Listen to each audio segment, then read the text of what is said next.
কৃষকদের সাহায্য করার জন্য নতুন একটি প্রকল্প এনেছে। এই প্রকল্পে আবেদন করলে আপনারা পাবেন 40,000 টাকা। অর্থাৎ যারা চাষবাস করেন তাদের জন্য শুধুমাত্র আপনারা জানেন যে কেন্দ্র সরকার এবং রাজ্য সরকার তাদের জন্য জনমুখী প্রকল্প অনেক করেছে। যেমন কৃষক বন্ধু রাজ্য সরকার করেছে এবং কেন্দ্র সরকার পিএম কিষাণ করেছেন।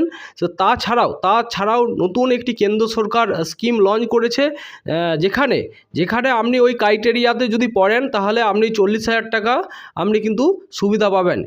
এই প্রকল্পে আবেদন করলে আপনি কিন্তু 40,000 টাকা পাবেন। তো আপনি যদি চাষি হয়ে থাকেন অবশ্যই ভিডিওটি আপনারা শেষ অবধি দেখতে থাকুন।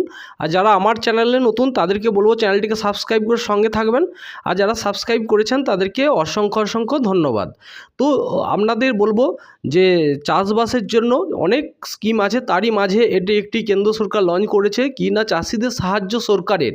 এই প্রকল্পে আবেদন করলে পাবেন 40,000 টাকা। তো কিভাবে আবেদন করবেন? তো কৃষক ভাইদের দারুণ উপহার সরকারের।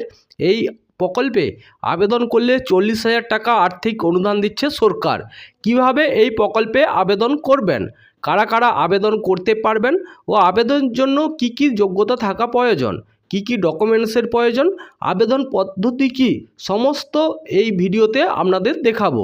তো দেখুন, প্রথমেই বলবো যে উল্লেখযোগ্য হলো দেশের বিভিন্ন প্রান্তের কৃষকদের চাষবাসের কাজে সহায়তা করার জন্য বিভিন্ন জনদরদি প্রকল্প সূচনা করেছে কেন্দ্র সরকার এবং রাজ্য সরকার।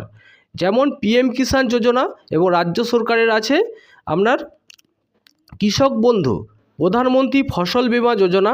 তাছাড়া গুরুত্বপূর্ণ অন্যতম প্রকল্প হলো তারবন্দি যোজনা। বিভিন্ন গবাদি পশু সহ অন্যান্য পশু পাখি যাতে কৃষকদের অনেক কষ্টে ফলানো ফসল নষ্ট করতে না পারে তার জন্য ফসলি জমিকে তার দিয়ে বেড়া দেওয়ার জন্য আর্থিক সাহায্য দিচ্ছে কেন্দ্র সরকার। এই প্রকল্পের আওতায় কৃষক বন্ধুরা তারের ঘেরাও খরচের 50% অথবা সর্বোচ্চ 40,000 টাকা পর্যন্ত আর্থিক অনুদান পেয়ে থাকেন। তারবন্দি যোজনায় কারা কারা আবেদন করতে পারবেন? আবেদনকারীকে অবশ্যই ভারতীয় যে কোনো রাজ্যের বাসিন্দা হতে হবে। আবেদনকারীর কমপক্ষে 0.5 হেক্টর বা 1.977 বিঘা চাষযোগ্য অর্থাৎ 1 বিঘা চাষযোগ্য জমি থাকতে হবে। আবেদনকারীর অ্যাক্টিভ ব্যাঙ্ক অ্যাকাউন্ট থাকতে হবে। আবেদনকারী কেবল একবারই এই প্রকল্পের সুবিধা নিতে পারবেন। কি কি ডকুমেন্টস থাকলে আপনি আবেদন করতে পারবেন? আবেদনকারীর আধার কার্ড লাগবে, আবেদনকারীর রেশন কার্ড, আবেদনকারীর স্থায়ী বাসিন্দা সার্টিফিকেট নিতে হবে, মোবাইল নম্বর, পাসপোর্ট মাপের রঙিন ছবি, ব্যাঙ্ক অ্যাকাউন্টের বিস্তারিত এবং জমির সংক্রান্ত নথি, এগুলি দিয়ে আপনাকে কিন্তু আবেদন করতে হবে। এবং কিভাবে আবেদন করবেন? তারবন্দি যোজনার আবেদন করতে ইচ্ছুক ব্যক্তিরা বাড়ির কাছাকাছি কৃষি অধিকর্তার অফিসে গিয়ে আবেদন করতে পারেন বা এডিও অফিসে, আপনাদের যে এডিও অফিস আছে সেই এডিও অফিসে গিয়ে আপনারা আবেদন করতে পারেন।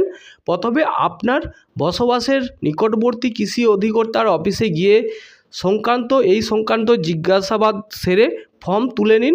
এরপর প্রয়োজনীয় ডকুমেন্টস দিয়ে আবেদনপত্রটি পূরণ করে সেখানেই জমা দিন।